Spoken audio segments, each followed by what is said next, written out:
কথা বলবে রাম নারায়ণ রাম নারায়ণ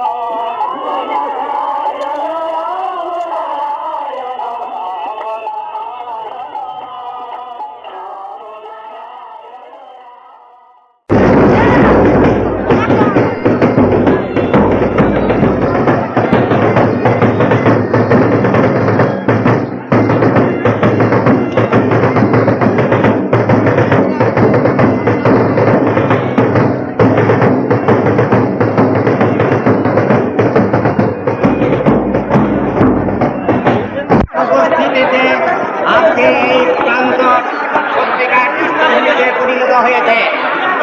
তার জন্য আমি সর্বাগ্রে বেহালার ভক্তবৃন্দের পক্ষ থেকে ঠাকুরের কাছে শতকোটি প্রণাম নিবেদন করছি। আর এই সঙ্গে দু একটি কথা আমি বলতে চেষ্টা করছি অতি সংক্ষেপে। ঠাকুরের সাথে আমার বাল্যকাল থেকে এই পরিচয়ের সৌভাগ্য হয়েছিল। অবশ্যই এটা ঠাকুরের নিজস্ব কৃপা, আমার কোনো গুরু ছিল না। আমি জানি আপনারাও জানেন যে ঠাকুর শ্রী গৌরাঙ্গ মহাপ্রভুর ত্রয়োদশ পুরুষে তার মাতুল বিষ্ণুদাস বলেছিলেন যে তিনি আবার ভাগিনের রূপে অবতীর্ণ হবেন। সে কথা আপনাদের সকলেরই বিদিত রয়েছে, তাদের নতুন করে বলবার কিছু নেই। আজ ঠাকুর আপনাদের সামনে এসেছেন, আপনারা ঠাকুরকে যথোচিত সম্মান এবং ভক্তি প্রদর্শন করে অনুষ্ঠানকে সাফল্যমণ্ডিত করবেন এই আশা আমি করছি এবং আপনাদের বিশেষ অনুরোধ জানাচ্ছি। আজ দিকে দিকে যে রাত্রে সংগ্রাম, তার বুকে ঠাকুর শান্তির ললিত রাগিনী ধর্মীয় রূপ একটি প্রেম আর বিশ্ব প্রেম হোক, এই ঠাকুরের চরণে আমরা প্রার্থনা জানাচ্ছি। দিকে দিকে মানব সমাজের যে অবস্থা, সে অবস্থার পরিপ্রেক্ষিতে বিচার করতে গেলে একমাত্র ঠাকুর ছাড়া তার সমাধান করবার কোনো ব্যক্তি কিংবা আর কোনো ভগবান আছেন কিনা পৃথিবীতে আমার জানা নেই। তাই ঠাকুরের চরণে আমরা প্রার্থনা করি যে ঠাকুরের কাছে পৌঁছবার কোনো ক্ষমতা আমাদের নেই, আমাদের কোনো সাধনা নেই, কোনো জ্ঞান নেই, বুদ্ধি নেই, আমাদের কোনো এমন কোনো গুণ নাই যে তার শ্রীচরণে আমরা পৌঁছতে পারি। তিনি তার নিজের গুণেই তার শ্রীচরণে আমাদের আকর্ষণ করে নেবেন। তিনি তার মেধাবিদ্যার সাম্যবাদ প্রতিষ্ঠা করুন। তিনি আমাদের মতন এই অভাজনদের নিয়ে তার মহাযজ্ঞে আহুতি দিয়ে বেদের উদ্ধাতা ঠাকুর, বেদের পূজারী, বেদভিত্তিক সাম্যবাদী সমাজ প্রতিষ্ঠা করুন। তিনি ভগবানিত আমাদের যাত্রাকে পরমাত্মার সাথে দৃঢ় সেতু বন্ধনে রচনা করুন, এই আমি কামনা করছি। আর ঠাকুরকে ঠাকুরের চরণে শতকোটি প্রণাম জানিয়ে আজকে আমার এই ভাষণ এখানে শেষ করছি। ঘুরে খুব পরিশ্রান্ত ক্লান্ত হয়ে পড়েছে। আজ পর্যন্ত হাজার হাজার এই ধর্মসভা করা হয়েছে, করতে হয়েছে। বাচ্চা চুপ থাকো, কথা বলো না, কিছুক্ষণ চুপ থাকো, পরে কথা বলো, চুপ থাকো।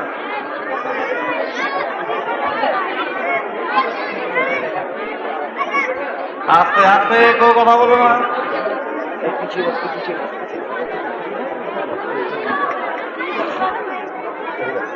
আমরা এই সন্তানরা সব দেশের সন্তান, ভারতের সন্তান, পৃথিবীর সন্তান। সব সন্তানগণের যে কর্তব্য, যেই সেবা, সেই সেবা ব্রত নিয়ে আমরা সর্বত্র জায়গায় জায়গায় এই বেদ প্রচার করে সমাজকে জাগিয়ে তোলার চেষ্টা করছে। কারণ বর্তমান যে পরিস্থিতি, যে অবস্থা, আজকের মানুষের সময় নাই একজন আরেকজনের দিকে তাকাবার। প্রাণের দায়ে, ক্ষুধার দায়ে, বেঁচে থাকার দায়ে মানুষ ছুটছে হুহু করে, কেউ কারোর দিকে তাকাবার সময় নাই। কিন্তু এর মধ্যে যদি আমরা সময় করে না নেই, শুধু খেতেই আমরা এসছি, এরপর আর কিছু আছে কিনা চিন্তা করার আমাদের প্রয়োজন আছে। আবহমান কাল থেকে আমাদের পূর্বপুরুষরা এই খাওয়া আশ্রয়, ছেলে পেলে, তারপর ছেলে পেলে, সন্তান, এইভাবেই চলছে। এই কি প্রকৃতির উদ্দেশ্য? এই কি প্রকৃতির লীলা যে আমরা আসবো, ছেলে পেলে হবে, বৃদ্ধ হব, তারপর তারা আবার এই বাবা হব, আবার ছেলেরা আবার তারপর বাবা হবে, এই করতে করতে চলছে। কিন্তু এই কি বিশ্ব প্রকৃতির, যেখানে মহাকাশে এত সুন্দর সূর্য উঠছে, চাঁদ উঠছে, গ্রহ উপগ্রহ, আকাশ বাতাস জলে যেখানে ভরা এই পৃথিবীর বুকে, এই কি তার উদ্দেশ্য? আমাদের তারপর কি করণীয়? সবটাই আমাদের ভাবা উচিত। কারণ এই পৃথিবীর বুকে যেদিন ভাষার সৃষ্টি হয়নি, শব্দের মাধ্যমে যখন একে অন্যের কথা আদান প্রদান হতো, বুঝাবুঝি হতো, তখন নিজের কথা যখন ব্যক্ত করতে পারত না, ও আ করে চলতো, যেমন আজও জীব জগতে বনের জীবরা শব্দ দিয়ে তাদের নিজেদের সুখ দুঃখ বুঝায়, ঠিক তেমনি আমরা সেইভাবেই বুঝতাম এবং বুঝাতাম। তার প্রমাণ হলো এটা বাচ্চা শিশু যেরকম 6 মাস 7 মাস 8 মাস বয়স, সে কিভাবে, সে সেইভাবেই বুঝে। একটাই তার শব্দ, একদিনের শিশু, তার একটাই তার শব্দ। সে বাংলা ভাষা নিয়েও আসেনি, ইংরেজি ভাষা নিয়েও সে আসেনি, একটাই তাই শব্দ, ওয়া আ ই আজা, এই ওয়া আমার মধ্যে থাকে। কিন্তু সে যখন ভাষা পেয়ে গেল, শব্দ পেয়ে গেল, সারেগ্রাম পেয়ে গেল, তখন তার ভাব তার মাধ্যমে প্রকাশ করতে শুরু করল। এই জীব জগতে ঠিক তেমনি একদিন আমরা শিশুর মতন সেরকম আওয়াই করতাম, ভাব ভঙ্গি ইঙ্গিতের মাধ্যমে আমাদের ভাষা ভাব চলত। কিন্তু চিন্তাশীলরা, বেদজ্ঞরা, তারা কি করলেন যে এইভাবে যদি চলে তাহলে সমাজে তো আর লেখা পড়া, শিক্ষা দীক্ষা কোনো দিক থেকে কোনো কিছু উন্নতি হবে না।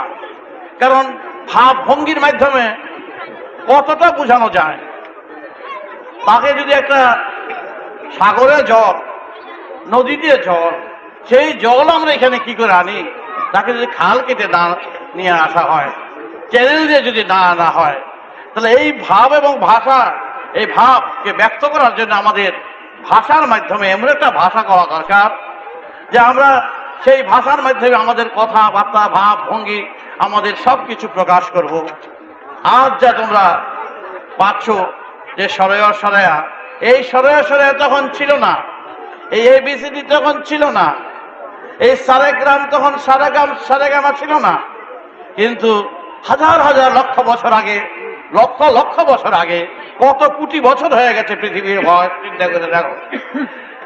কিন্তু তখনকার সময় ঠিক বনের পশুর মতন, জন্তুর মতন, ঠিক তেমনি আজও আন্দামানে যাও, অনেক ডিপ ফরেস্টে যাও, যারা আজও বনে, ঠিক আমাদের মধ্যে মানুষ যারা আছে, বিচরণ করছে ন্যাংটা হয়ে, উলঙ্গ হয়ে, তারা পচা ফচা গলা থলা যা পাচ্ছে তাই খাচ্ছে। তাদের কাছে যদি তোমাদের কাছে পৌঁছে দাও, তারা হাসতে জানে না, কাঁদতে জানে না, তারা হাসতেও জানে না, কাঁদতেও জানে না। যত খাসাবার জন্য চেষ্টা করো, হ্যাঁ করে দাঁড়ায় থাকে। কারণ তারা এখানকার ভাষার চ্যানেলটা পায়নি। তারা হ্যাঁ এই শব্দের মধ্য দিয়ে তাদের সুখ দুঃখ প্রকাশ করছে। সুতরাং তাদের সেই শব্দে আনতে গেলে কত পরিশ্রম। ওই যে জীব গভীর জঙ্গলে যারা আজও এই আন্দামানে আছে, যেখানে যেখানে আছে, অনেক গভীর জলে আছে, যেখানে আছে, তাদের নিয়ে আসলে তাদের শিক্ষা দিতে অনেক সময় লাগছে। একদিন আমরা ঠিক তেমনি ছিলাম, সেই সময় কে আনলো, কে এই শিক্ষার চ্যানেল আনলো, কে এই শিক্ষার পদ্ধতি নিয়ে আসলো, যাতে আজ তোমরা লেখার মাধ্যমে, চিঠির মাধ্যমে, এবং কথার মাধ্যমে, এবং মনে মনেও কথা বলছো ভাষার মাধ্যমে, মনে মনেও যে চিন্তা করছো তাও ভাষা খেলা করছে। কিন্তু এটা কাকা করছে, সুখে দুঃখে আনন্দে কাকাই করে যাচ্ছে। তার কথার ভাব ভঙ্গি যে আমার কি প্রয়োজন, তারপরের কি প্রয়োজনটা কোন ভাষার মাধ্যমে ছাড়ে। একটা কাক যখন প্রয়োজন বোধ করে, আমার প্রয়োজন হিসেবে যে প্রয়োজন, সে কিভাবে তখন সেটা ছাড়ে, কোন ভাষার মাধ্যমে একটা কাক, একটা বেড়াল কি করে ছাড়ে? তুমি তো মনে মনে চিন্তা করবে যে আমি এখান থেকে ওখানে যাব, সেখান থেকে বাস ফেল হলে তারপর ট্রামে উঠবো, ট্রামে উঠে ওই জায়গায় দাঁড়াবো, এই যে মনে মনেও তো ভাষা করে যাচ্ছ। কিন্তু একটা বেড়াল, তার কি ভাষা আছে? সে কোন ভাষার মাধ্যমে? সে তার ভাষা না, সে শুধু তার জীবনযাত্রার গতির মাধ্যমে শুধু এরকম করে চলছে। গাড়ি যেরকম চলে ঠিক এরকম করে চলছে, ওইটাই তার প্রয়োজন। আবার সেই বিড়ালকে যখন ডাকো, শেখাও, সেখন তো শিখে ভালোবাসা বোঝে। কিন্তু সব ভাব ভঙ্গির মাধ্যমে, আবার কথা দিলেও কথার মাধ্যমে কিছু কিছু শব্দ সে বুঝে নেয়। এই রকম ভাবে যখন এই পৃথিবীর বুকে এইরকম ছিল, তখন তার থেকে গছিয়ে উঠল সব বিরাট বিরাট সব চিন্তাশীল ব্যক্তি। তারাও কিন্তু ওয়াই করত। তখন তারা চিন্তা করলো যে কি দিয়ে চিন্তা করলো, তাও শব্দ নাই, ভাষা নাই। তারা তখন মনে মনে করছে, এরকম করে ভাবতো, এরকম করে করতো। কারণ চিন্তাটা যে করবে তার ভাষা তো নাই। তাই তারা কি করতেন, যে এরকম করে এই যে সব চলছে এরকম ভাবতো, ভাবাটাও কোনো ভাষা নাই। তখন দেখলো যে বুঝতে পারছি না, কি বুঝতে পারছি না, সেই ভাষাও নাই। কিন্তু তারা একটা ভাষার সৃষ্টি করতে আরম্ভ করলেন। তা ভাষাটা কি করে আরম্ভ করলেন? সমস্ত জীব জন্তু জানোয়ার, পশু পাখি, আকাশ বাতাস জল, সমস্ত থেকে তারা শিখতে আরম্ভ করলো, নিতে আরম্ভ করলো ভাব এবং ভাষা। এবং ধরে ধরে সবাইকে শিখাতে আরম্ভ করলো এক একটা বস্তু নিয়ে নিয়ে। যেটা আম, এটা কাঁঠাল, বলছে একটা কথার কথা, এটা আম, এটা কাঁঠাল, এটা পাহাড়, এটা পর্বত, এটা সাগর, এটা নদী। এইরকম ভাবে তারা আপন মনে করে করে করে সব আপন মনে সুরের মাধ্যমে এই শব্দ ব্রহ্ম শব্দের সুরগুলো আটকানো হলো। কি সুন্দর ভাবে, যেমন কিরকম ভাবে আসলো যে খেলে ডাল ভাত, মাছ তরকারি খেলে, কিন্তু এটা যখন এইখানে যায়, দেখো এটা কিরকম পরিবর্তন হয়ে যায়, বিষ্ঠায় কিরকম হয়ে যায়, রক্তে চলে যায়, বীর্যে চলে যায়, নানাভাবে শরীরের মধ্যে নানা দিক থেকে কত রকম হয়ে যায়। ঠিক যখন ওই চিন্তাটা যখন আসলো যে আমরা প্রকাশ করব আমাদের ভাব প্রকাশ করবো, সেই ভাব কথাটা তাকে জানা নাই। কিন্তু এমন একটা ইচ্ছা তাদের জাগলো যে সমাজের বুকে আমাদের এই জিনিসটাকে প্রকাশ করতে হবে, সবার মধ্যে জাগিয়ে তুলতে হবে। এই ইচ্ছা যখনই প্রবল ভেগে সবার মধ্যে জেগে উঠলো, তখন ইচ্ছা এমনই ক্ষমতা, ইচ্ছা শক্তির ইচ্ছা ধারার ধারায়, আপন ধারার ধারায় গতিতে সেই জলের চ্যানেল কেটে দেওয়া হলো। সাগর থেকে জল আপন মনে বইতে শুরু করলো। মহার্ণবের মহাসাগরের সুর, এই সুরধারায় সুর শুরু করলো। এবং তখন তারা বুঝতে পারলো যে এইভাবে ভাষা শব্দ, নাহলে কত শব্দ, এই শব্দ করতে পারবে, এই এতগুলো শব্দ কি করে এলো? লক্ষ লক্ষ লক্ষ লক্ষ শব্দ আছে। দেখো শব্দের ধারা ঠিক, সেই শব্দটা কিরকম ভাবে আসলো? একটা বীজ পুতলে, আবার দেখো ঠিক বীজটা যখন ফুটে যখন গাছ হয়ে গেল, ফলে ফুল হয়ে গেল, হাজার বীজ সে পরিণত হয়ে গেল। ঠিক এইভাবে হাজার শব্দ, আবার হাজার শব্দ থেকে আবার হাজার শব্দ, প্রয়োজনের তাগিদে আবার আরো তাগিদে আরো ভাষা এসে দাঁড়িয়ে গেল। তখন আমাদের সমাজে বেদ কারো সৃষ্টি না, আকাশ ও বাতাস যেরকম ভাবে সৃষ্টি, চন্দ্র সূর্য যেইভাবে সৃষ্টি, বেদ সেইভাবে সৃষ্টি। বেদ বলতে গেলেই মনে করো না যে এটা একটা ব্যক্তিগত তোমাদের আমাদের সম্পত্তি, না, এটা জগতের সম্পত্তি, অনন্ত বিশ্বের সম্পত্তি। এই সম্পত্তি কারো ব্যক্তিগত নয়, আবার সবাই। সেই বেদ হচ্ছে আকাশ। আকাশের বর্ণ আছে কিন্তু বর্ণ নাই, তার সব আছে। এই নীল আকাশ, নীল দেখছি, কোনোদিনই এর রং খুঁজে পাবে না। সেই আকাশের বার্তা, সেই বার্তা বহন করলেন কারা? জীব জগৎ। মহাকাশের যেখানে শেষ নাই, তার বর্ণনা নাই, তার ভাবা নাই, ভাব খুঁজে পাওয়া যায় না, তার কোনো কিছু খুঁজে পাওয়া যায় না। খুঁজের মধ্যে শুধু দেখতে পাচ্ছি অগণিত গ্রহ, অগণিত চন্দ্র সূর্য, অগণিত পৃথিবী এই মহাকাশে যা যা ভাবে বিরাজ করছে। তাদেরও যদি জিজ্ঞাসা করো যে তোমরা কোত্থেকে এলে, বলে তা তো বাবা জানি না, ঘুরতে তো আসি, আমরা ঘুরছি। কেউ কেউ কোত্থেকে এলো, কেমন করে এলো, কোত্থেকে, এই যে মাটির দলা পৃথিবীটা, কত মাটি, এই মাটি কোত্থেকে এলো, কোথা থেকে তার আরম্ভ, কোনোটার কেউ কিছুই আদি খুঁজে পাচ্ছে না। কেউ তার কেউ বর্ণনা দিতে পারছে না। খালি বলছে আমি অমুকের ছেলে, অমুকের বাচ্চা, এই পর্যন্তই। পূর্বপুরুষ দিলে কয়েক হাজারই বললো, তারপরের কয়েক হাজার তার বলতে পারছে না। কয় পুরুষকে বলতে পারে? বাবার ঠাকুরদাদা, তার বাবার 7 পুরুষ, 12 পুরুষ, 13 পুরুষ, 20 পুরুষ, তারপরে হারিয়ে গেছে। কোথায় খুঁজে পাবে? কাকে খুঁজে পাবে? পৃথিবীর পুরুষের পর পৃথিবী খুঁজে পাবে না, চন্দ্র সূর্যের ইতিহাস খুঁজে পাবে না। অনন্ত জগতের মাঝে বলছে এই থেকে আসছি, এই পর্যন্ত কথা বাপ ঠাকুরদাদা সবাই বলে। কিন্তু এই মহাকাশ সবারই দেখছি মৃত্যু আছে, এই জগতে সবারই মৃত্যু আছে। অমর হয়ে তো কেউ আসেনি, তাহলে মৃত্যু আছে, আবার আসছিও, প্রয়োজনও আছে, আসার প্রয়োজন আছে, আবার মৃত্যুরও প্রয়োজন আছে। তাহলে সৃষ্টির করার কি প্রয়োজন আছে? এলামই যখন, তাহলে এই দুঃখ, ভোগ, রোগ, শোক, ব্যথা, বেদনা, এই ছিদ্র পয়দা আমরা কেনই বা আসছি, আর কেনই বা প্রকৃতি এই ধাক্কা দিয়ে আমাদের পাঠালেন এই ছিদ্র পোহাতে? না ছিল এর একেবারে পরিষ্কার থাক। যখন পাঠালেন তখন এই বুড়া, বৃদ্ধ, বার্ধক্য, মৃত্যু, জরা, এই সমস্ত একেবারে ঘিরে ধরছে, অভাব অভিযোগের সম্মুখীন হচ্ছি।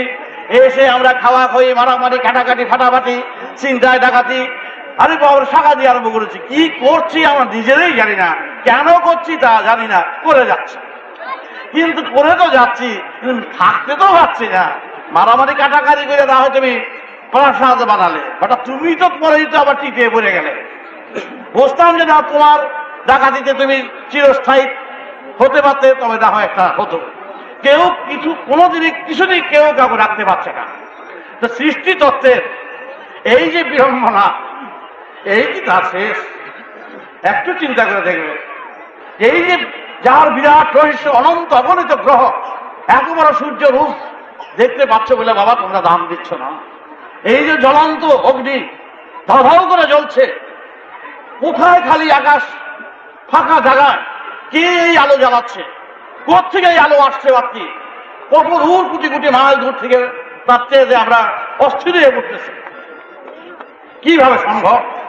চিন্তা করে দেখবে, চিন্তার জিনিস। সব সময় দেখছো বলে তার দাম দেবে না তা নয়। এটাই হলো সবচেয়ে বড় বিভূতি। বিভূতি আর কোনো কিছু নাই, আর কারো কোনো বিভূতির দাম নাই। এই একটাই বড় বিভূতি, আকাশ, বাতাস, জল, চন্দ্র, সূর্য, গ্রহ, নক্ষত্র, পৃথিবী। যেই রকম এর চেয়ে বড় বিভূতি আর কিছু নাই। যে বিভূতিতে কোনো সন্দেহ থাকবে না, দ্বন্দ্ব থাকবে না, জাতি ধর্ম নির্বিশেষে সবাই মানবে, সেটাই হলো সবচেয়ে খাঁটি বিভূতি। আর এর মধ্যে যেই সব ওই যে আমার ফটো দিয়ে মধু ঝরছে, হ্যাঁ আসামে আমার ফটো দিয়ে দুধ ঝরছে, আসামেতে ট্রাঙ্কল চিঠি, সেখানে লুটের পর লুট চলছে, এইগুলি বিভূতি না, এইগুলো ফকরামি। সুতরাং ওই বিভূতি আমাকে দরকার নেই। আমাকে চালাকির মাধ্যমে ভগবান বানাবে, আমি সেই ভগবান করতে চাই। সুতরাং খাঁটি বিভূতি পড়ে আছে, ওই বিভূতির মাধ্যমে সমাজ আমার কি চায়, চন্দ্র কি চায়, সূর্য কি চায়, আকাশ বাতাস, এই প্রকৃতি কি চায়, একবার তাকিয়ে দেখো। তাকিয়ে না দেখলে উপায় নাই। বাবা চলে গেছেন, ঠাকুরদাদা চলে গেছেন, পূর্বপুরুষরা চলে গেছেন, কটা বাচ্চা দিয়া, তারপরে ঘর বাড়ি দিয়া বা চক্কা পায়ে চলে গেছে। তারপরে সম্পত্তি তার ছেলেরা ভোগ করছে। কিন্তু তারপরে তোমার অভিজাতিবান বিদা ব্রহ্মারাধুদ্ধ হয়েছি সমান যস্যাতীতং যস্যা তোমার আভাসি সমান। এই মহাকাশে মহান উদ্দেশ্যটা কি চায় প্রকৃতি, কি চায় স্রষ্টা? দেবতা আছে কি নাই তা তো কোনো জানা দরকার নাই। এত বড় দেবতার পরিচয় আর কি? এত বড় পরিচয় আমরা যখন পাচ্ছি, খালি আকাশে এত জল, খালি আকাশে সূর্য চন্দ্র গ্রহ নক্ষত্র, এর চেয়ে বড় পরিচয় আর কিছু থাকার প্রয়োজন নাই। কে আছে কি নাই তা আমার বলার কিছু প্রয়োজন নাই। আমরা দেখব যেমন চলছে, কেউ হয় চালাচ্ছে, আপন মনে চলছে। তা আপন মনে যদি এইভাবে চলতে পারে, তাহলে সেই আপন মনে চলার মধ্যে মুন্সিয়ানা আছে, বাহাদুরি আছে। সুতরাং সেই বাহাদুরকে জানতে হবে যে কোন বাহাদুর এই বাহাদুরি করছে এই মহাকাশে মহাজগতে, এই আমাদের নিয়ে ছিনিমিনি খেলা করছে, এই রোগ শোক বার্ধক্যতার মাধ্যমে আমাদের এইভাবে হাস্তানাবদ করছে, আর আমরা এখানে বসে বসে চুরি ডাকাতি হিংসা দেশ করে দিন কাটিয়ে যাচ্ছি। এটাই কি শেষ? কিছুতেই এটা হতে পারে না। কে বলবে বইয়ের পাতা এই আমার মতো তোমার মতো তো লেখা, ওতে সমাধান হয় না। গ্রন্থের পাতায় সমাধান, গ্রন্থের পাতায় অভিজ্ঞতা হয়। সমাধান হচ্ছে তোমার যন্ত্রে অভিজ্ঞতা সঞ্চয় করে তারপরে সেই অভিজ্ঞতাকে কাজে লাগাতে হবে। কোন পথে কোন দিকে গেলে দিক খুঁজে পাওয়া যায়, আমরা সেই দিকের সন্ধানে আমরা চলি এবং চলবো।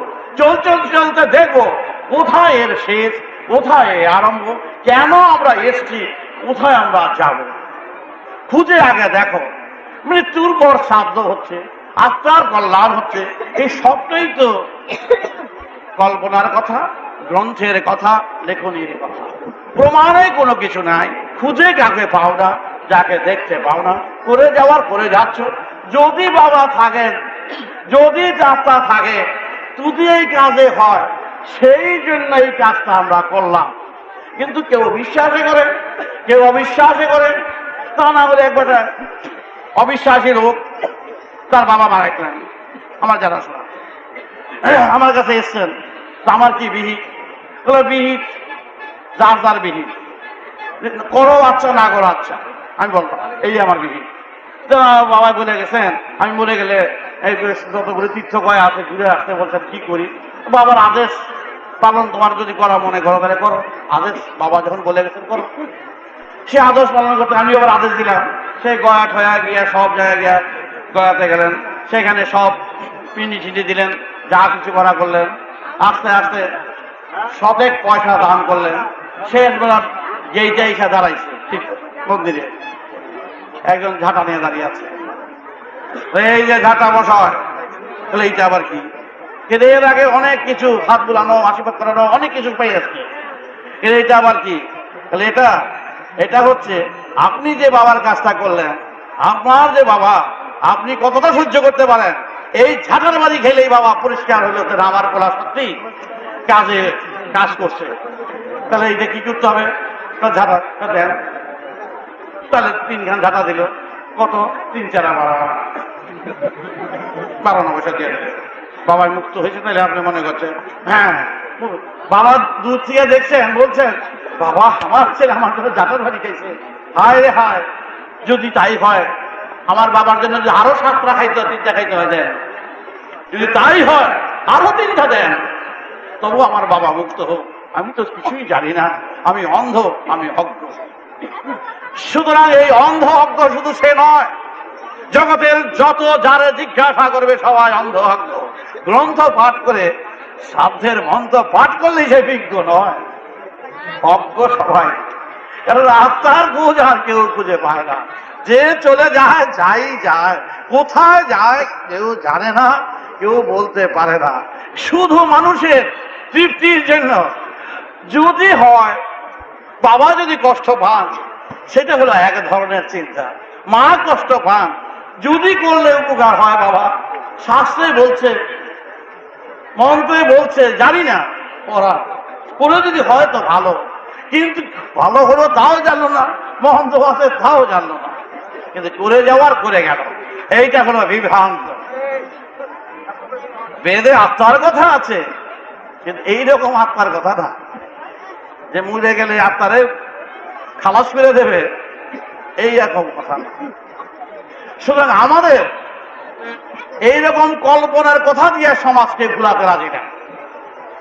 আত্মা থাকে তো ভালো থাকুক, মুক্তির পর যদি থেকে থাকে থাকুক, সেটা যুক্তির মাধ্যমে থাকবে। তো যুক্তি ছাড়া যেই কথা, সেই কথা সত্যি হলেও সেই কথা আমি আগে মানবো না, আগে পথ ধরো, আগে বোঝাও, আগে জানাও যে সত্যি সেটা আছে কি নাই, তারপর তো কাজ। কিন্তু কার উপরে কাজ করবো? কল্পনার উপরে ভিত্তি করে কখনো কাজ, এটা সম্ভবপর নয়, সম্ভব নয়। সুতরাং আজকের সমাজ, যেই সমাজে এই সমস্ত ছিল, তখনকার সমাজের ক্রমশ ক্রমশ ভাষা শিখলো, ভাব হলো, তখন তারা ভাবলেন তা আমরা কেন এলাম? এই ছেলের পর ছেলে হলো, পৃথিবীতে ভরে গেল, এখন কি করবে? এই হাওয়া ওই মারামারি কাটাকাটি খাওয়ার যদি করুন খেলে, ঘুমের থেকে ওইটা কে ঘরে খাবে? হাউ হাউ করে হাতে যাও, বাজারে যাও, ছবি যদি যাও হা করা করতো সবাই, হা কে ঘরে খাবে? এই যে একটা সাংঘাতিক, এইটাই কি শেষ? সুতরাং এইখানে সূর্য হলেন কালী, মানে মা কালী না, দোহাতের কালী, আর বেদজ্ঞরা হলেন নিলেন কলম, মন দিলেন। সূর্যকে চুপিয়ে চুপিয়ে একটা বর্ণনার কথা আর কি সূর্যের মধ্যে ঢুকিয়ে দিয়ে বললেন, সূর্যের আলোকে স্পর্শ করে বেদজ্ঞরা চালালেন, কলম চালাতে আরম্ভ করলেন। কার উপর নির্ভর করে? মহাকাশকে অবলম্বন করে, মহাশূন্যকে অবলম্বন করে তারা তখনকার সময়, আজ থেকে লক্ষ লক্ষ বছরের আগের চিন্তাধারা অন্যরকম ছিল, ভূমি অন্যরকম ছিল, আকাশ বাতাসের জল অন্যরকম ছিল। আজ ক্রমশই শুকনোর পথে, শেষ হয়ে যাওয়ার পথে যাচ্ছে। সেই সময় যারা হাতে কলম নিলেন, এত বড় মোটা খাগের কলম, ইয়া মোটা খাগের মতন বেয়া বড়, ভূমি নিলেন লেখার জন্য, পাতা, গাছ পাতা, পাথর, মাটি ছিল তাদের লেখার বস্তু। আর সূর্যকে অবলম্বন করে সেখানে নিলেন কালি, দু হাতে লিখতে আরম্ভ করলেন, মহাকাশকে চিন্তা করে, বর্ণনা করে যে আমরা কিভাবে, কোন পথে, কিভাবে গেলে অন্তর থেকে অন্তর্নিহিত সুরে তারা চলে গেলেন। কারণ তখন তারা চিন্তাটা গভীরতায় অল্পেতেই করতে পারত, আমাদের মতো খাম খাম দিশা ছিল না, আর মারামারি কাটাকাটি ছিল না, তাদের খাওয়া পড়ার অভাব ছিল না, কোনো দিকে কোনো অভাব ছিল না, সব উলঙ্গ, কোন রকম কোনো কিছু ছিল না, এতটুক। তখন তারা বসে গেলেন, বেদের সুর লিখতে বসে গেলেন। তখন কি মহাকাশ মহাবর্ণনা করতে শুরু করলেন। ওই কলমের মাধ্যমে তারা মাটিতে লিখলেন, পাথরের গায়ে লিখলেন। কি লিখলেন?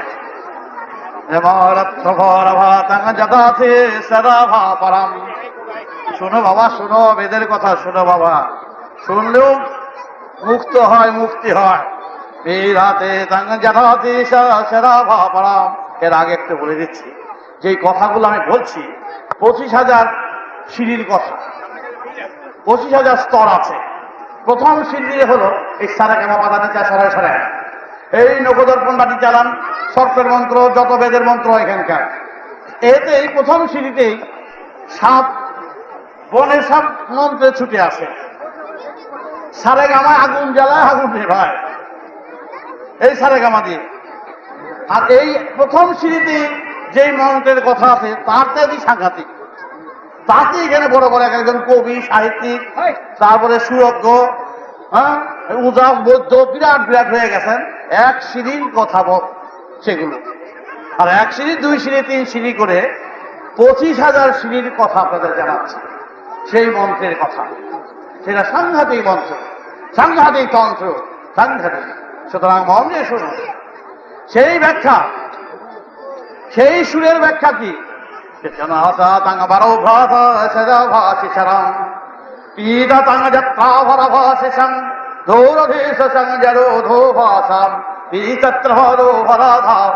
কলম নিয়ে বুঝে গেছে, সারাতে সং জড়া ভাসি সমাম ব্রহ্মা বলবাতো ভাসি সসং। সেটা প্রকৃতি থেকে যারা ঢেলে যেন দিচ্ছে, ও ঢেলে দিচ্ছে, ও বর্ণনা করে যাচ্ছে কিভাবে জবাস্থান করছে। সেই জলের স্রোতের মতো খালি আকাশে জল পড়ে না, দেখো না জল, এই কি নদী আছে উপরে, খালি আকাশে জল পড়ে। মারাভাতাং ব্রহ্মারাভা সারাভাতি তারা, বিদ্যুৎ চমকাচ্ছে, গর্জন হচ্ছে, বর্ষণ হচ্ছে।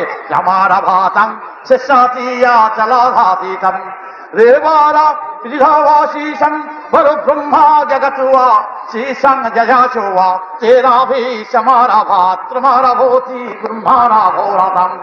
বলছে তারা দেখতে দেখতে সারার মাধ্যমে ঠিক প্ল্যানচেট যেরকম লেখা এইরকম ভাবে তাদের প্ল্যানচেটে ঘুরে এরকম অনেক গল্প আছে এখানে, ঠিক তাদের মাধ্যমে তারা নিষ্ঠা সহকারে সমস্ত মহাকাশে মন সমর্পণ করে দিয়ে মহাকাশ থেকে মধু আহরণ করতে আরম্ভ করলেন।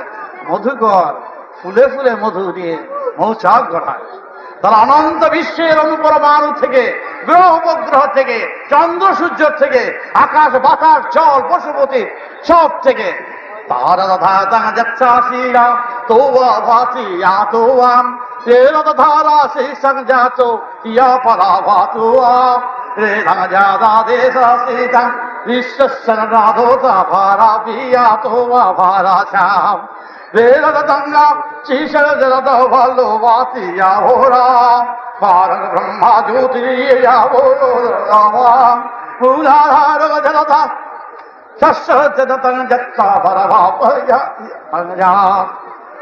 ক্লান্ত তো কি হয়েছে জানো, আমরা কেন এলাম খুঁজে পেয়ে গেছে, একটা সুর খুঁজে পেয়ে গেছে।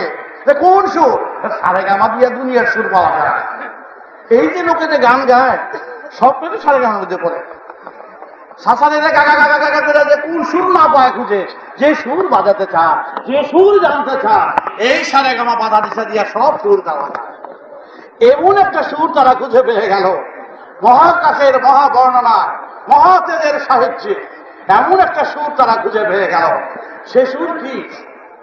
একটা সুর পেল ওয়া। কেন ওয়াটা আসলো?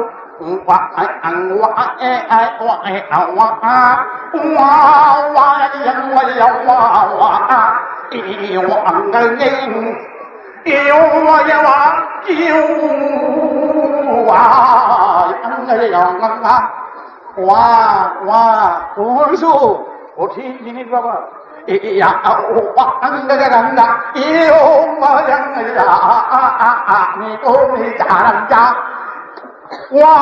শিমুল গাছে তুলা পেরে নিয়ে আসলো, তুহু তুহু করে চুলার থেকে চুলা বার করলো। বাটা কই তুলা গাছ আর কই পানি কাপড়, দেখলো তো লাগে তুলা গাছের জিনিস, গাছের জিনিস সাংঘাতিক ব্যাপার। ওয়ার থেকে ওয়া তো আমাদের সব এই রাশিয়া, চায়না, জাপান, জার্মান সবাই একটা সুর ওয়া ওয়া। এইখানে জার্মানের লোক ওয়াটা আলাদা করে বলে না, রাশিয়ার আলাদা বলে না, ইংরেজেরা এদিকে ওয়ারে আলাদা করে বলে না, সব কটার এক সুর ওয়া। ওয়া বলে আমরা বুঝি এই শিশু ভূমিষ্ঠ হলো, ওয়া শুরু করলো। এই মন্ত্রে সুর শুরু করলেন ওয়ার থেকে। ওয়া কি করলেন? ওয়ার থেকে টানতে টানতে ওয়া আ ও এ আ এ ও আ ই ও আ আমি তো লাগা লাগা ওয়া না বুঝি ওয়া ই ওয়াং ইয়া ওয়া ইয়া যা। এই যে শব্দগুলো দেখো, চায়না একরকম, রাশিয়া একরকম। কেন এই শব্দগুলো ভাসতে ভাসতে আসছে? যে যতটুকু পেয়েছে সেই সেটা নিয়েছে। যে যার যতটুকু, চায়না একরকম, রাশিয়া একরকম, লন্ডন একরকম, আমেরিকা একরকম, জাপান একরকম, আর আমাদের দেশে তো কত রকম, বাংলাদেশে একরকম, তার মধ্যে কত রকম, কত জায়গায় কত রকম। স্টেশন দিয়ে গেলে গেলে এক এক ভাষা এক এক শোনা যায়। ঠিক এইরকম ভাষাগুলো কাকা বাবু বাবু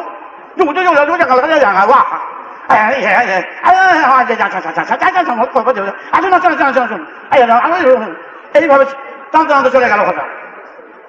ভাষা টানতে টানতে যাওয়াতে কি হলো, আমাদের সবটা তারা করলেন কি, মহাকাশের বর্ণনার মহা হুঙ্কার ধ্বনি, বাতাসের ধ্বনি, সূর্যের ধ্বনি, সাগরের ধ্বনি, গর্জনের মেঘের গর্জনের ধ্বনি নিংড়াতে আরম্ভ করলেন। নিংড়ে বার করলেন, কি বার করলেন? এই জীব জগতের আসার কারণ। কারণ মহাকাশের বর্ণনা চলে না, ভগবানকে খুঁজে পাওয়া যায় না, কে কোথায় খুঁজে পাওয়া যায় না, চলছে শুধু সেই ঘড়ির যন্ত্রের মতন চলছে। কে চালাচ্ছে, কোথায় চলছে, কিছুই জানা না। কিন্তু তার মাধ্যমে একটা ইঙ্গিত দিয়ে যাচ্ছে। কোন ইঙ্গিত?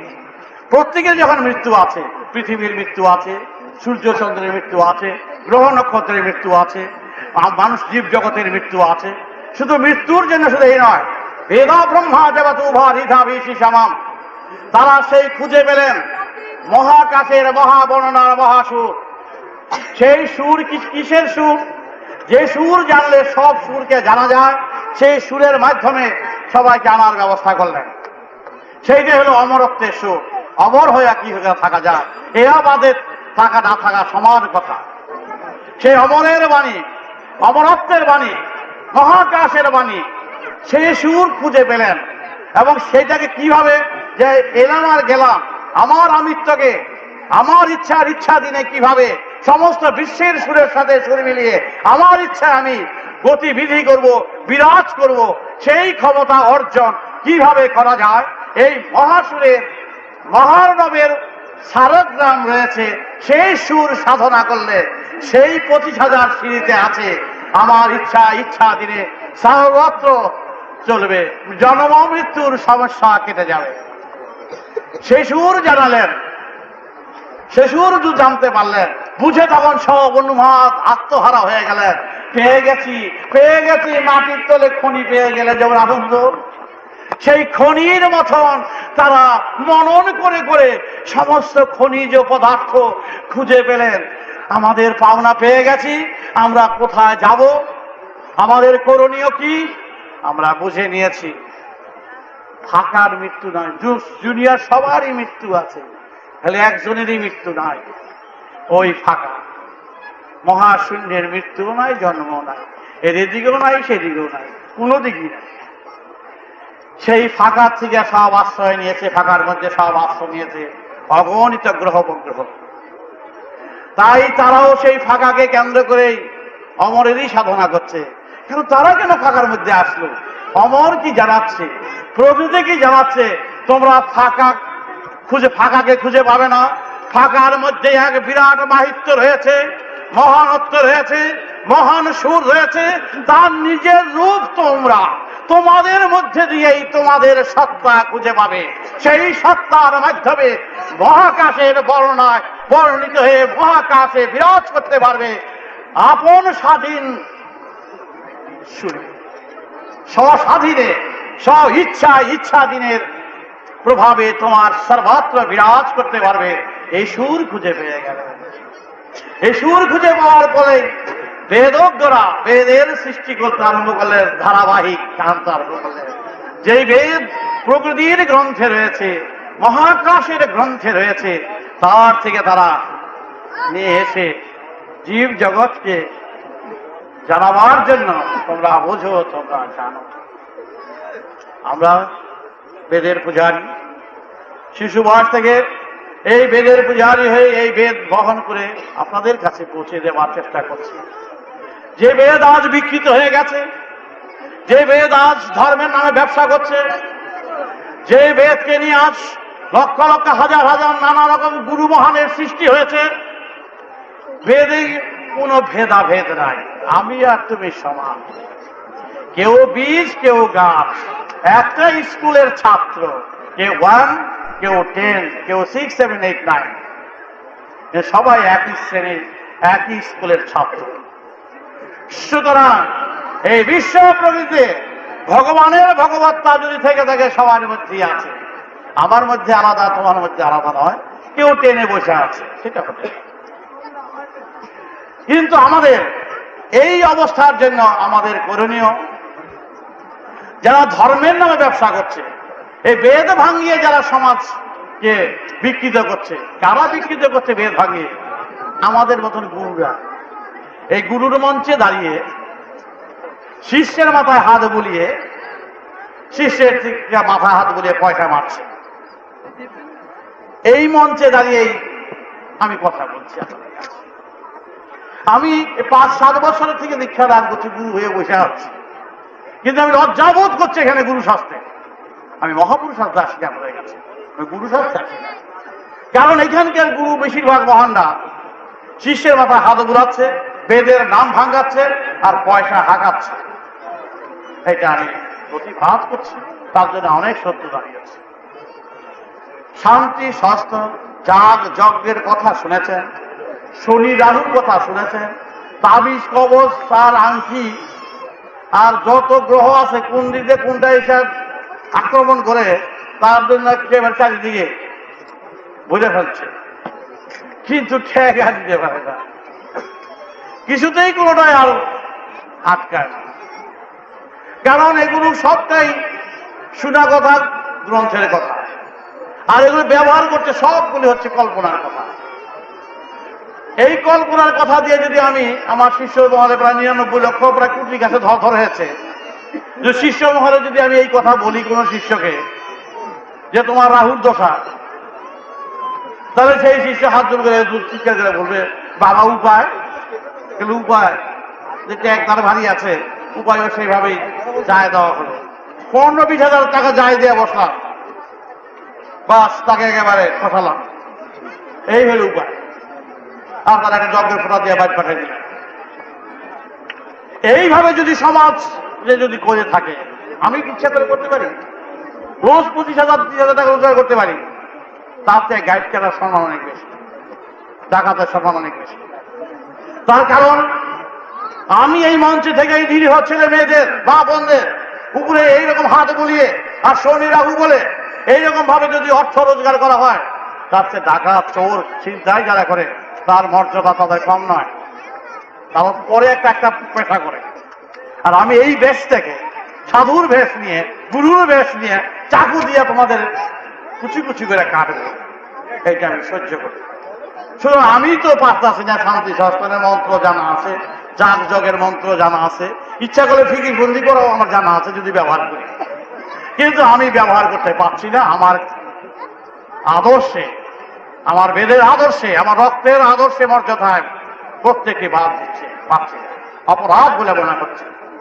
যারা করছেন তারা কি মনে করছেন, কিভাবে করছেন আমি জানতে পারছি না, আমি বুঝতে পারছি না তাদের ব্যবহারে। কিন্তু আমি তো পারতাছি না, আমার সব জানা সত্ত্বেও আমি রাহুকে যদি আমি 25,000 টাকা দিতাম, তখন নিশ্চয়ই সবাই রাহু করতাম, শনি বইতাম। কইতে গেলে তো শয়তানি করা ছাড়া, ভোগলামি করা ছাড়া কিছু না। সুতরাং ভোগলামি আর রাহু করা চলবে না। সুতরাং আমি যা পারি নাই, আমি যা করতে পারছি না, যা হচ্ছে না, যা করলেই যখন শয়তানি করা হয়, আর যারা করেন তারা কিভাবে ভালো মনে করেন তারা জানি না, বলে বুঝতে। সুতরাং এটা বেদ বিরোধী কাজ। বেদের মধ্যে এইরকম শয়তানের স্থান দেয় নাই, এইরকম সাধুগুরু স্থান দেয় নাই, আর রসগোল্লা সন্দেশ খাই না খাওয়াইলো এইরকম গুরু স্থান দেয় নাই। এগুলো হলো ট্যাম ধরা গুরু, এই গুরু স্থানই দেয় না। সুতরাং আমি ট্যাম ধরা গুরু হতে চাই না, আমি এখানে গুরু টুরু কিচ্ছু না। আমি আপনাদের সন্তান, আপনাদের পাশে দাঁড়িয়ে আমি বেদ প্রচারক হিসাবে আমার 5 বছর বয়স থেকে, এটার গল্প নয়, 5 বছর বয়স থেকে আমি দীক্ষা দেওয়া শুরু করেছি, 5 থেকে 7। সুতরাং আমি কাজ করছি, খাচ্ছি, পরিশ্রম করছি। যদি দেখছি যে অন্যায় অপরাধ করবো তো চাকরি বাকরি করতে পারবো, এইরকম গুরুগিরি করে ব্যবসা করবো। তারপর যা রক্ত বহন করে আসছি তার মর্যাদা আমার রক্ষা করতেই হবে। শ্রী গৌরাঙ্গ মহাপ্রভুর রক্ত যখন আমার মধ্যে রয়েছে, তিনি ভবিষ্যৎবাণী করেছেন তার মামা বিষ্ণুদাস চক্রবর্তীকে। বিষ্ণুদাস চক্রবর্তীর বংশের ভাগিনা আমি। বিষ্ণুদাস চক্রবর্তী ছিলেন গৌরাঙ্গদেবের মামা, তার বাবা ছিলেন, বিষ্ণুদাস চক্রবর্তীর বাবা ছিলেন নীলাম্বর চক্রবর্তী। বিষ্ণুদাস চক্রবর্তীর ভগ্নী ছিল শচী দেবী। বিষ্ণুদাস চক্রবর্তীর ছেলের ছেলের ছেলের ছেলের ছেলের মেয়ে হল আমার মা। রক্ত আমার একই মামাবাড়ি, আমার মামাবাড়ি আর গৌরাঙ্গাদের মামাবাড়ি এক মাতুল, এক মাতুলের অংশ। সুতরাং আমার রক্তে যখন তার সুর রয়েছে, তার ভবিষ্যৎবাণীর সুর রয়েছে, সেই রক্তের মমর্যাদা করতে হবে না। শেষ বংশের শেষ রক্ত, এই রক্ত দিয়ে তিনি এক বেদের বিপ্লব, নামের বিপ্লব তিনি এনেছিলেন, জাতি ধর্ম নির্বিশেষে। আমি চাই এই সমাজের বুকে সেই নামের বিপ্লব, বেদের বিপ্লব সমাজে এনে এক করার ব্যবস্থা করব। সেখানে কোন জাতি ধর্ম নির্বিশেষে সবাইকে এক করব। ব্রাহ্মণ, ক্ষত্রিয়, বৈশ্য, শূদ্র একজন, আলাদা ব্রাহ্মণ নাই, আলাদা ক্ষত্রিয় নাই, আলাদা বৈশ্য নাই, আলাদা শূদ্র নাই। একজনই ব্রাহ্মণ হয়, একজনই ক্ষত্রিয় হয়, আবার একজনই বৈশ্য হয়, আর একজনই নফর হয়। বাহাত নফর রোজ 20টা খাটে, আর এই নফরকে নিয়ে তোমরা আবার দেবতাকে অঞ্জলি দিচ্ছ। এই নফরকে তো বেজাতি করো নাই, আর বেজাতি করলা সেই নফরকে, এটা হতে পারে। সে ময়লা ঘাটে বলে তাকে তুমি আলাদা করলে সমাজ থেকে, আর এই যে ময়লা ঘাটে তাকে তুমি কি করলে? বাহাত। আর এই যে পদমালা সেবা করছে তাকে তুমি কি করলে? তাকে তো মন্দিরে প্রবেশ করতে কোনো দ্বিধাবোধ করলে না। সবাই তো মন্দিরে যায়, হাত দিয়ে অঞ্জলি দেয়, ভোগ দেয়, ডাইনাতে বাহাতে মিশে। কোথায় রামার বাচ্চা, আমার দেশের ভাই বোন যারা নফর, যারা ধাঙ্গর, তারা অবহেলিত, এইভাবে সমাজকে দলাদলিতে বিরোধিতা করলেন, বিদ্বেষ করলো, বিচ্ছেদ করলো। তা আমি করতে আমরা দেব না। এক রক্তের এক জাতি, এক অন্ন বস্ত্রের সমস্যায় সমান অধিকার থেকে যারা বঞ্চিত করবে, বেদের কথা, তারা এই সমাজের উপযুক্ত নয়। আমার সমাজে আমার মা বোনেরা না খেয়ে মরবে, আর তোমরা 8 তলা 7 তলা দালান তুলে ফেলের তুলে বসে বাহাদুরি করবে, আর ওই অবহেলিত সমস্ত মা বোনেরা রাস্তায় খেয়ে না খেয়ে পড়বে। এ সহ্য করবে না, সহ্য করতে দেওয়া হবে না। বেদ বলেছে ধর্মনীতি যদি তোমরা করো, ওই শাসন আগে করো, এক শাসন করো, একটা আসন করো। তোমার বাচ্চারা, বড় বড় বাচ্চারা বড় বড় স্কুলে ভর্তি হবে। আমি গ্রামে গ্রামে যাই, না খেয়ে হাজার হাজার ছেলে মেয়েরা লেখাপড়ার কথা দূরে থাক, ধুলায় বালিতে করাচ্ছে। তোমার ছেলেরাই বুঝে বাচ্চা, আর ওগুলি বাচ্চা না, ধরতে দেওয়া হবে না। এইরকম বৈষম্য চলবে না। এই বৈষম্য থাকলে বিবাদ হবে, বিচ্ছেদ হবে। কোনদিনই রাজত্বের পক্ষে এটা কল্যাণকর নয়। সুতরাং এর মীমাংসা বেদ করবে। বেদের ধারায় সমান সুর, সমান আসন, সমান ভাব।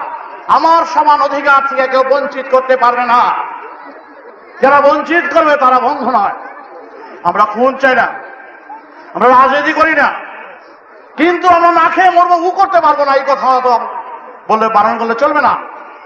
আর সমাজ সেই হাহাকার, দুর্দশায়, লাঞ্ছনায়, গঞ্জনায় কি চরম অবস্থায় করছে। কত চেষ্টা করবে সরকার বাঁচাবার জন্য, কত করতে পারে, এতে কি সমাধান হতে পারে? সবটা কত করবে সরকারকে দোষ দিয়ে তো লাভ নাই। আমরা দোষ দিই আমাদের, আমরাই কালপিট, আমরাই হারাম, আমরাই শয়তান, আমরাই সমাজকে বিনাশ করেছি, আমরাই সমাজ শেষের বিনাশ করছি। তার কারণ আমরা একে অন্যকে দেখছি না। সুতরাং আপনারা চিন্তা করে দেখবেন, আপনার 5 নম্বর বাড়িকে ভালো করতে পারলে আপনার শেষ, কিন্তু পথে পথে হাজার হাজার বাড়ি রাস্তায় পড়ে আছে। আপনাদের ভুরুক্ষেপ নাই, নাকে কাপড় দিয়ে বেরিয়ে চলে গেলেন। করতে দেওয়া হবে না। দিন ঘনিয়ে আসছে, এইরকম ভাবে আপনাদের চলতে দেওয়া হবে না। প্রত্যেকের জন্য প্রত্যেকের অনুভব করতে হবে। একই বাতাস টানছেন, একই ঘাটের জল খাচ্ছেন, এক মায়ের বসুমতির দুধ আমরা সবাই চাচ্ছি। সেখানে বৈষম্য, এটা বেদ বিরোধী কাজ। আমি রাজনীতি করতে আসি নাই, ইলেকশন দিয়ে করতে আসি নাই, ভোটাভুটি করতে আসি নাই। ঘৃণা বোধ করি। আমি সমাজের বুকে বেদের দণ্ড নিয়ে এসেছি, কিভাবে সমান সুরে আনা যায়। তার জন্য আমার বেদের কথা, ধর্মের কথা, সবটা হচ্ছে ধর্মের কথা, ধর্মের অঙ্গ। না খেয়ে যদি কেউ থাকে, ধর্ম সেখানে ধর্ম নয়, সেই ধর্ম সর্ব নয়। যেই দেশে লোক না খেয়ে মরবে, যেই দেশে লোক অনাশ্রয়ে থাকবে, সেই দেশের যেই ধর্ম যে আসলে আগুন দিয়ে পুড়িয়ে ফেলবে, তাকে যদি পুড়তে হয় মরবো বলে। কিন্তু সেই ধর্মে যে আমাদের ধর্মের প্রথম কথাই হচ্ছে বিদ্রুপ করা সহজ, সমালোচনা করা সহজ। একটা বাচ্চা শিশু, আমি এই বাচ্চা থেকে এসেছি তাই বালক বলে, আর দাড়ি পেকে যাচ্ছে আর বালকের থেকে বার্ধক্যতায় পরিণত হচ্ছে। কারণ বালক থেকে বালক বলতে বলে সেই বালক হয়ে গেছে। বাবার দেওয়া খোকা নাম, বাবা জীবিত 80 বছর, প্রায় 50-55 বছর, সেই ছেলেকে খোকাই বলে, তাই বালক বলে আজ অভিহিত হচ্ছে যে 5 বছর 6 বছর বয়স থেকে কাজ করছি। আমি বালক বলছি, বালক বলে বলতে বলেছে, আমি কোনো বোঝে আমার দরকার নেই, আমি আপনাদের ঘরের সন্তান এটুকুই। তাই আপনাদের আমার সাহায্য করুন। আমি 5-7 বছরের বাচ্চা এই বাইরে এসে একবার সাহায্য করুন। নষ্ট করা সহজ, আমাকে সহযোগিতা করুন। আমি বেদকে তছনছ করে সমাজকে একেবারে সাংঘাতিকভাবে ক্লেদগুলো বার করে দিতে চাই। সমাজের ক্লেদ পরিষ্কার করুন, তা না হলে আর সমাজ সংশোধন হবে না। আপনারা কোথায় দাঁড়িয়ে আছেন চিন্তা করে দেখবেন। আপনার 4-5টা ছেলের মেয়ের চিন্তা করি আপনারা অস্থির, তাতে আপনার শেষ জীবন শেষ নয়। ধাক্কা যখন আসবে, সেই ধাক্কা সামলাতে গিয়ে কিন্তু আপনাদের সব শেষ হয়ে যেতে হবে। বিরাট ধাক্কা আসছে, এই ধাক্কা সামলাবার জন্য আপনাদের বেদের দণ্ড নিয়ে থাকতে হবে, বেদের সুর নিয়ে থাকতে হবে। কারণ বাঁচতে গেলে, বাঁচার জন্য আপনাদের তৈরি হতে হবে। সেইভাবেই তৈরি, আপনাদের যুদ্ধ করতে হবে না, মারামারি করতে বলছি না, কাটাকাটি করতে বলছি না। আপনারা বাঁচবার জন্য যা দরকার সেইভাবে বাঁচবার চেষ্টা করুন। বেদ বলছে, বেদ বলছেন, শিব নিজ হাতে বলছেন কি শোনো। প্রথম যখন শিব এলেন দাঁড়িয়ে হিমালয় পর্বত, তখন তো বাংলাদেশ সমস্ত জলময়, পাহাড়ের পর্বতে দাঁড়িয়ে ত্রিশূল দিয়ে বললেন, হে জীব জগৎ, তোরণ পরাশিষমরাভাদিতম যস্যুবলিয়ম বলুবাচক্ষং জলতপদাবন্ত্যম পরমাত্মম রসাসনসাশিষমজসাদপদম বীর ব্রহ্মাজনুবাতৃতবাশিষমম চর্ষাশিষমজসাবদীবম বেদবাতি পরমাশি জগৎসাতমরাভাশিষমম। বেদে বলছেন, শিব বলছেন, কি বলছেন? যেই দেশের যেখানে যেই ধর্মই হোক, যে আধ্যাত্মিকতার শুনিয়ে আসুক, যে যেইভাবে ভগবানকে আহ্বান করুক, প্রার্থনা করুক, ডাকুক, আমি বাধা দেব না। কি বলছেন? ভগবানকে ডাকো, মন্দিরে মন্দিরে কীর্তন করো, নাম করো, সবই আমি সহ্য করব। যদি দেখি তোমার জগতে, তোমার জায়গায় যদি অভাব এসে ঘিরে ধরে, অন্ন বস্ত্র আশ্রয় শিক্ষায় দীক্ষায় জীবনের চলার পথে সমান আসন থেকে তোমাদের যদি কেউ টেনে নিয়ে নামায়, সেই দেশের এই ধর্ম চলতে পারবে না। সেই ধর্মই তোমরা প্রতিষ্ঠা করবে, যেই ধর্মে কোন রকম কোন অসামঞ্জস্যের কথা থাকবে না, যেই দেশে কোন রকম কোন অসমতার কথা থাকবে না, অভাবের কথা থাকবে না। সুতরাং সেই কথা হচ্ছে ধর্মের প্রথম ধারাবাতা।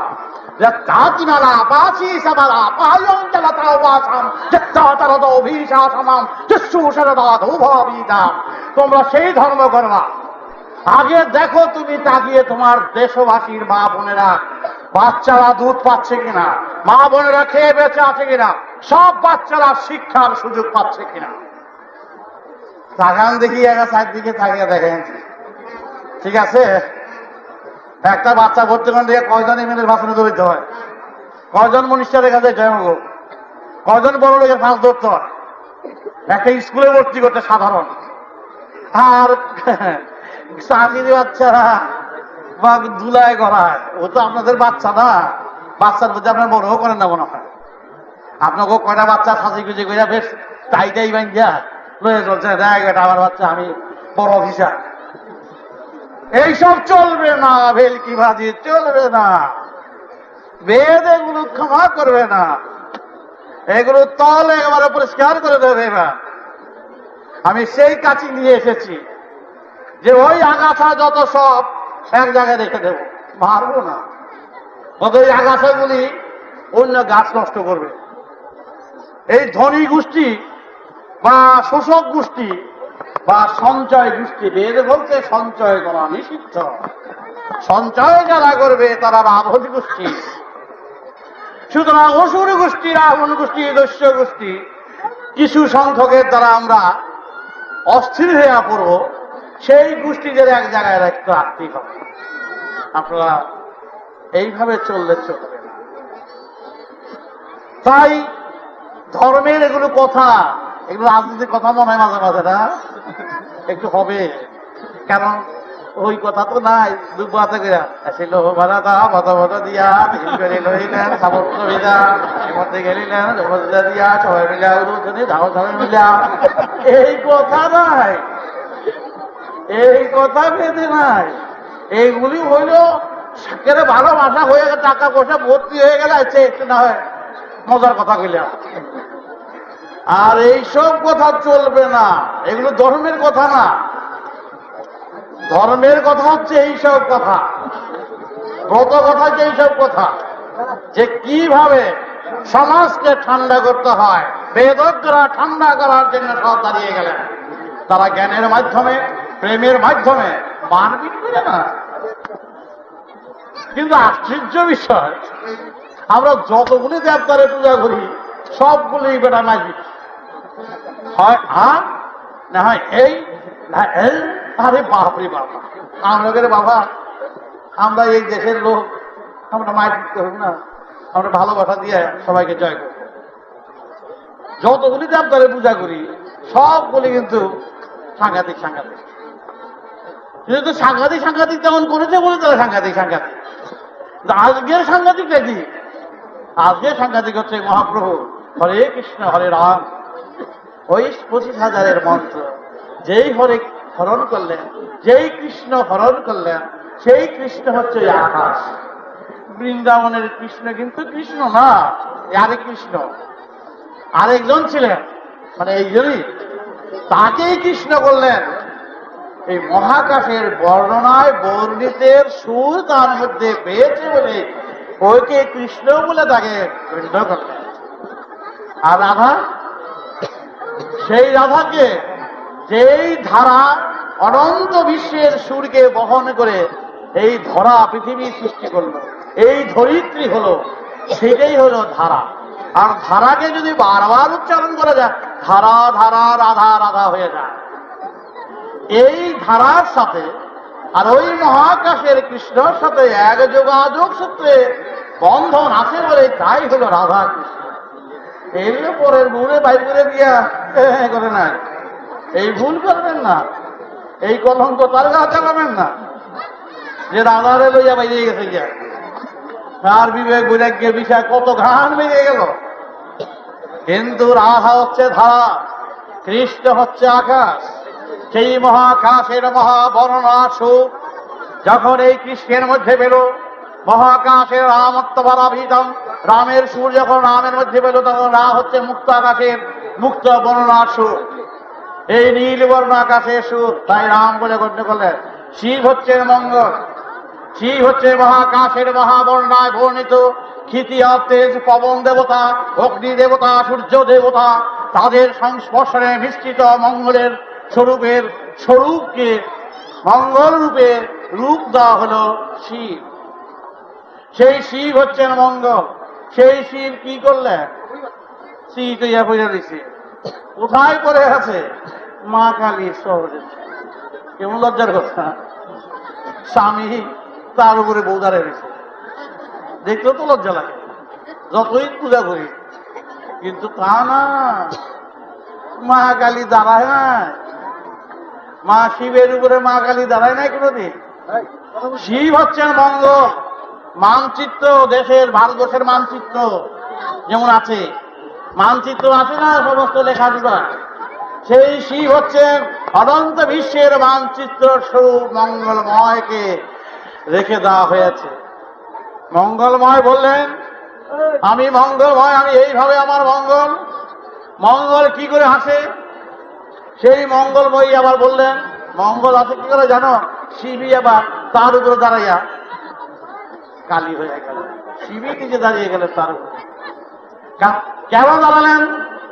বড় ভয়ঙ্কর এক ভয় একাধারে আমি ভয় ভীতি দেখাবো, আর এক ভয় আমি অভয় দান করবো। তাই তো তিনি মঙ্গলময়, তিনি আবার তার উপরে দাঁড়িয়ে বললেন মঙ্গলময় হয়ে গেলেন। কেন হলেন? এইভাবে শাসন করে এই ভাব অবলম্বন করো। মঙ্গলের সাধনা যদি করতে চাও, মঙ্গল যদি আনতে চাও, তবে আসো শাসনের দরজা দিয়ে তোমরা সব শাসন করো। আবার এক হাতে আশীর্বাদ করো, আর এক হাতে প্রেম ভালোবাসা দিয়ে জয় করো। তাই হলো শিব শক্তি। সেই শিব শক্তির বর্ণনা করলেন সহস্রারে, রাধা কৃষ্ণের বর্ণনা করলেন সহস্রারে। তাই মহাপ্রভু গৌরাঙ্গদেব কি করলেন? হরে কৃষ্ণ হরে রাম দুই বাহু আকাশ করে তাকিয়ে বললেন, যারা হরণ করে নিয়ে যায় সবাই মিলে আকাশ করে তাকা।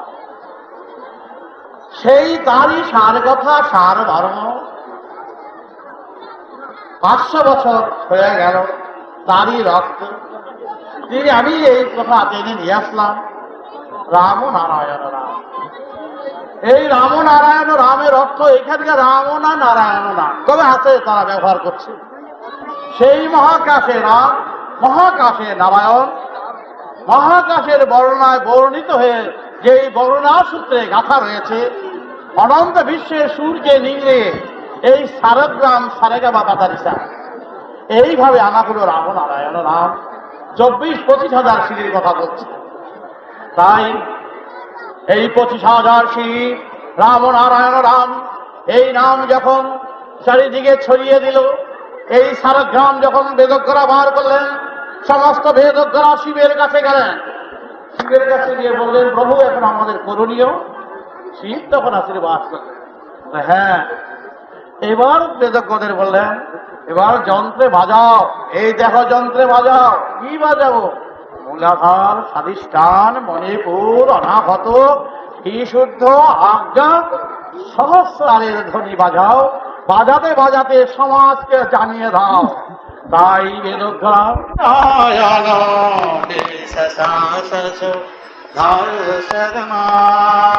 25 হাজারের কথা বলছি, কিন্তু মনে রাখবে শিব লেখছেন অনাহত মঙ্গল হে পারা ধর্ষ সারধারাধে সারধাম যমুনাধীশ সারভি প্রভরাধমনাম গোমরাতম হে রাম রাম হে তমাসম হে রাম রাম রাম নারায়ণ রাম রাম নারায়ণ রাম রাম পরারভেশম যতুধাস শরধাম ব্রহ্মভিরাতম হে রাম নাম রাম নারায়ণ রাম আজ্ঞাচক্রহি রাধাস শরধাম ব্রহ্মভিরারতি শরধাস শরধাম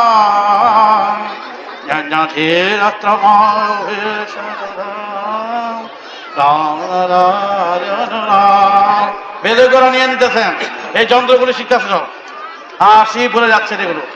হে রাধে সারা শিব শক্তি ব্রহ্মানন্দন হে রাম নাম বিতঙ্কর মহিতার শঙ্কর জগৎ ভাতম হে রাম নাম রাম নারায়ণ রাম। গাইতে রেখে পারি না, শুনে যাবে শুধু। শেষ সন্ধ্যাতার ধর্ষ শরধাম জগত বিপদে শরধা শঙ্কর রাম নারায়ণ রাম রাম নারায়ণ রাম রাম নারায়ণ রাম পরারাম রাম নারায়ণ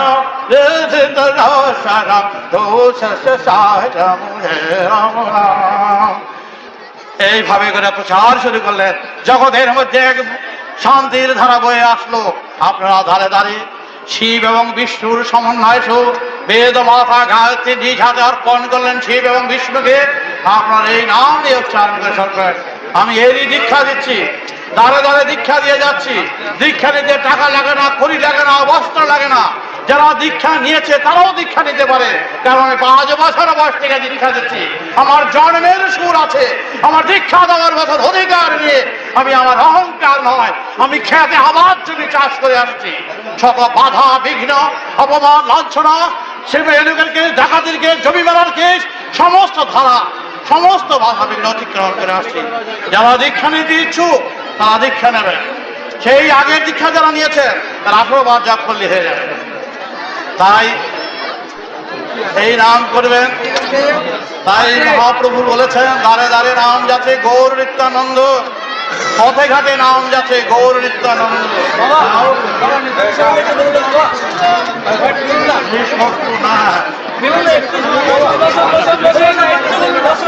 এই পাশে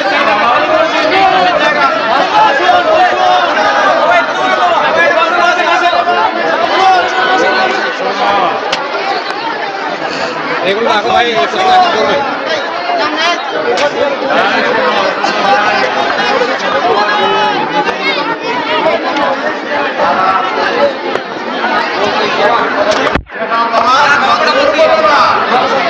আমার ধারণা বলতে গিয়ে ভেজা কথা বলি না, কিচ্ছু বলি না, ভালো বলতেছি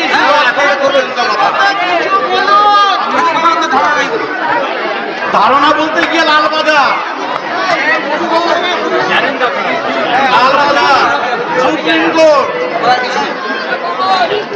আমার ধারণাকে এত বড় করার আপনারা বড় করবেন না। আমি আমার এই সবাই মিলে ধরেছে সুভাষ বোস সম্বন্ধে বলেন, আমি সুভাষ বোস সম্বন্ধে বহুদিন যাবৎ বলি না, আগে বলতাম, সেটা হলো আমার ধারণা। সুতরাং আমি সুভাষ বোস সম্বন্ধে এদের কথা আমি কিছু বলতে চাই না। কারণ কেন বলতে চাই না, আমার ধারণা বলতে গিয়েই আমি অনেক অসুবিধায় পড়তে হয়েছে। প্রত্যেকেরই ধারণা বলার অধিকার আছে, আবার আমি সেই অধিকার নিয়েই অনেকে এরকম ভাবে জুলুম করতো, আমি দাঁড়িয়ে বলতাম হ্যাঁ আমি যেই সুভাষকে জানি, আমি আমার মনে হয় সেই সুভাষ, একটা কিছু বলতাম, তাতেই এই অনেক অসুবিধা করতে হয়েছে। সুতরাং আমি যেই সুভাষকে ভালোবাসি, সুভাষ সম্বন্ধে আমার খুব ভালোবাসা আছে, আমি যাকে ধারণা করে আছি, আমি যাকে বুঝেছি, আমি যাকে জেনেছি, আমার জানার মধ্যেই ঠাকুর বাবা, এটা আমি আপনাদের জানিয়ে অনর্থক আপনাদের বিরক্ত করতে রাজি না, অসুবিধা করতে সৃষ্টি করতে রাজি না। আমার ধারণা আমার কাছেই থাক, আমার সুভাষ বোস আমার চিন্তাতেই থাকুক। তবে আমার ধারণা যেটা আছে, যেদিন তিনি মরে যাবেন, যেদিন তিনি থাকবে না, এই ধারণা যখন আমার হবে আপনাদের এসে পড়বে। সুতরাং এখন পর্যন্ত আমি বলতে সাহস করছি না কিছু। আমি আমার এই বিষয়ে ভাই বোনের ব্যক্তিগত ভাবে আমার বলতে ইচ্ছা ছিল, আমার বলতে আমি ভালোবাসি সুভাষ বোস সম্বন্ধে, আমি গলা ফাটিয়ে বলতাম আজ, কিন্তু গলার মধ্যে স্ক্রু বল্টু দেওয়া আছে। সুতরাং এই স্ক্রু বল্টু আমি খুলতে পারছি না, কারণ আমি কোনোদিনই বলি না সুভাষ বোস আছে, সরাসরি বলি না।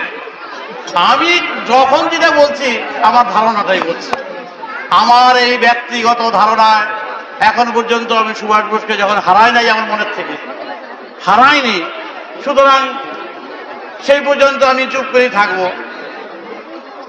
যদি বলার দিন আমার আসে আপনাদের কাছে, আমি জোর গলায় বলে দেব, সব বলে দেব, কোথায় কি ব্যাপার, কি বৃত্তান্ত, সব খুলে বলবো।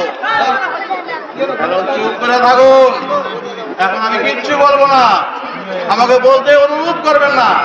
আমি অনেক ঝঞ্ঝটের মধ্যে পড়ে আছি, আমি চাই না কারোর সঙ্গে কলহ বিবাদ করতে, আমি চাই না রাজনীতির কথা বলতে, আমি চাই না সরকার বিরোধী কোনো বলতে, আমি চাই বেদের কথা বলতে। তাই সুভাষ বোস সম্বন্ধে অনুরোধ করতে বলতে চাইছি, আমারও বলতে ইচ্ছা করছিল, কিন্তু আমি অযথা বলে কাউকে ঝুলে রাখতে রাজি না। শেষ করো রাম নাম আজ এই থাক, রাম নারায়ণ রাম, রাম নারায়ণ রাম। সবাই করো করো একটু করো এটা গাও, সবাই গাও। হ্যাঁ, ঠিক আছে। রাম নারায়ণ রাম,